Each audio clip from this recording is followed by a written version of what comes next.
Oke teman-teman, selamat datang kembali di channel Pejuang NIP CPNS. Kali ini kita sudah mencapai part 22 ya teman-teman. Oke, kita langsung ke soal nomor 1 teman-teman. Sebuah perusahaan swasta nasional menolak lamaran seorang penyandang disabilitas fisik pengguna kursi roda untuk posisi staf administrasi data digital, padahal pelamar tersebut memiliki sertifikasi keahlian komputer internasional dan nilai tes kompetensi yang jauh melampaui pelamar non-disabilitas lainnya. Alasan penolakan perusahaan adalah kekhawatiran merusak estetika tata ruang kantor. Ditinjau dari sila kedua Pancasila, tindakan perusahaan tersebut adalah A. Dibenarkan karena hak prerogatif pemilik perusahaan swasta untuk menentukan standar fisik karyawannya bersifat mutlak. Yang B. Merupakan bentuk pelanggaran nyata terhadap nilai kemanusiaan yang adil dan beradab karena melakukan diskriminasi struktural yang merenggut hak atas pekerjaan yang layak bagi warga negara berdasarkan kondisi fisiknya, padahal ia memiliki kompetensi yang mumpuni. Yang C. Tepat agar penyandang disabilitas tersebut tidak mengalami kelelahan saat bekerja di kantor. Yang D. Dapat diterima asalkan perusahaan memberikan uang santunan penolakan sebesar 1 bulan gaji minimal.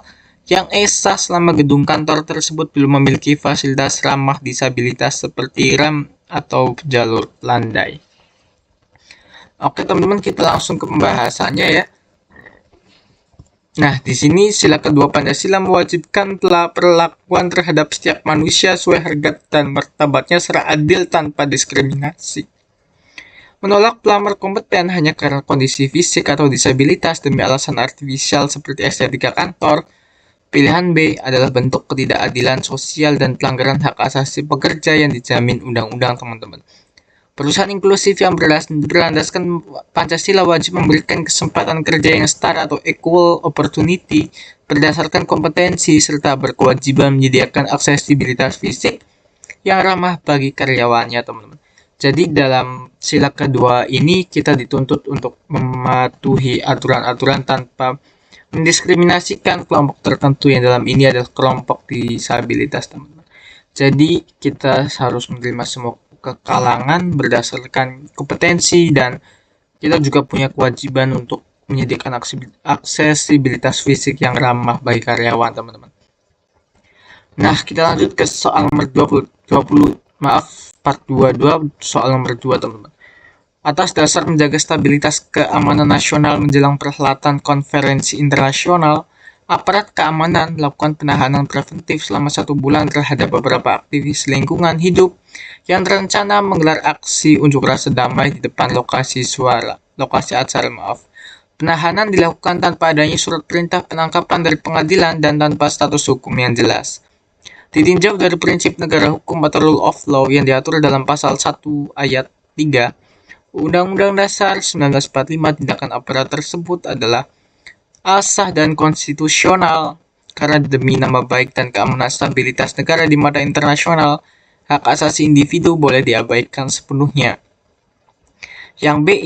Inkonstitusional dan melanggar prinsip kepastian hukum karena di dalam negara hukum tindakan pembatasan kebebasan fisik seseorang wajib didasarkan pada prosedur hukum yang sah atau due process of law dan bukti permulaan yang legal, bukan subjektivitas keamanan sepihak.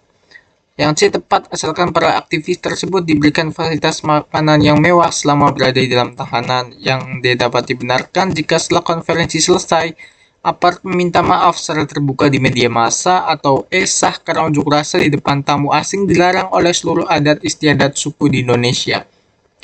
Oke, pembahasannya itu Indonesia ditegaskan sebagai negara hukum pada pasal 1 ayat 3 UUD 45. Salah satu pilar utama negara hukum adalah jaminan perlindungan HAM dan asas legalitas atau due process of law. Menahan seseorang tanpa prosedur hukum formal, surat perintah, atau bukti tindak pidana dengan dalih stabilitas keamanan yang ada di pilihan B adalah bentuk tindakan kesewenang-wenangan atau otoritarianisme yang mencederai konstitusi. Keamanan nasional harus dijaga melalui koridor hukum yang akurat, bukan dengan melanggar hukum itu sendiri. Jadi jawabannya yang B, teman-teman. Next ke soal berikutnya, soal nomor 3. Pada 5 Juli 59, Presiden Soekarno mengeluarkan dekret presiden yang salah satu poin utamanya adalah memberlakukan kembali UUD 1945 dan membubarkan Badan Konstituante. Latar belakang kedaruratan politik historis yang dinilai sah secara hukum tata negara atau hukum paksaan publik. Sebagai dasar dikeluarkannya dekret tersebut adalah A. Keinginan Soekarno untuk menjadi presiden seumur hidup tanpa melalui pemilu kembali. Yang B. Kegagalan berkepanjangan badan konstituante dalam penyusunan UUD baru akibat benturan ideologis antar partai yang tajam yang memicu ketidakstabilan politik, pemberontakan daerah, dan kemacetan total sistem ketatanegaraan yang mengancam keselamatan persatuan NKRI. Yang C. Adanya desakan dari pemerintah kerajaan Belanda agar Indonesia kembali ke sistem federal. D. Terjadinya krisis kelaparan massal di seluruh wilayah Jawa Tengah dan Jawa Timur. Kemudian yang E. Tuntutan dari PBB untuk menghapus jabatan wakil presiden dari struktur tata negara Indonesia. Oke teman-teman, di sini kita lanjut pembahasannya. Secara hukum tata negara, Dekret Presiden 5 Juli 59 dikeluarkan berdasarkan asas Staatsnoodrecht atau hukum keadaan darurat negara. Badan konstituante hasil pemilu 1955 gagal mencapai quorum mufakat untuk menetapkan dasar negara dan UUD baru karena polarisasi politik yang sangat tajam antar faksi. Kemacetan politik ini membuat kondisi negara rawan disintegrasi dan memicu pemberontakan seperti PRRI atau Permesta. Langkah Soekarno pilihan B dipandang sebagai tindakan darurat yang sah untuk menyelamatkan eksistensi negara dari kelumpuhan sistemik dengan mengembalikan kompas hukum negara ke UUD 1945. Jadi jawabannya yang B, teman-teman.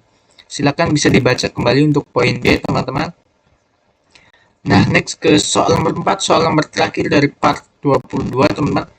Dalam sebuah organisasi mahasiswa tingkat universitas berkembang tradisi tidak tertulis di mana posisi ketua umum selalu diserahkan kepada mahasiswa yang berasal dari suku mayoritas tertentu di kampus tersebut, sementara mahasiswa dari suku minoritas luar pulau hanya dialokasikan pada posisi seksi perlengkapan atau konsumsi.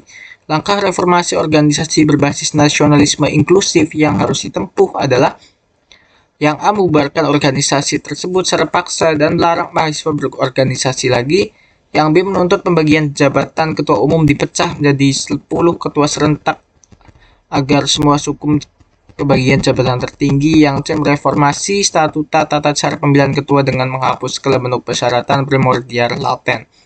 Membangun sistem penilaian kompetensi kepemimpinan yang transparan serta memberikan hak dan kesempatan yang setara bagi setiap anggota tanpa memandang asal usul suku.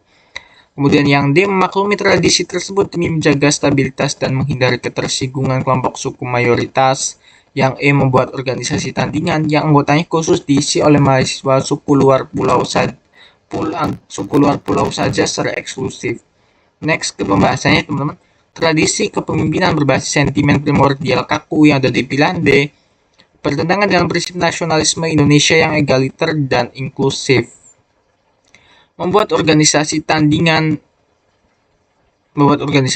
eksklusif seperti pilihan E justru memperparah polarisasi dan segregasi sosial di kampus.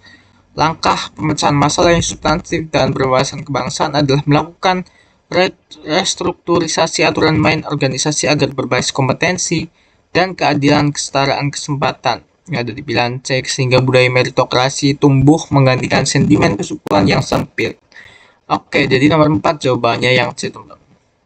Mereformasi tata cara pemilihan ketua dengan menghapus segala bentuk persyaratan primordial laten, membangun sistem penilaian kompetensi kepemimpinan yang transparan, serta memberikan hak dan kesempatan yang setara bagi setiap anggota tanpa memandang asal usul suku. Oke, teman-teman, sekian dari part 22 ini. Semoga apa yang kita sampaikan bisa menjadi manfaat untuk teman-teman. Jangan lupa untuk like, komen, dan share ya, teman-teman.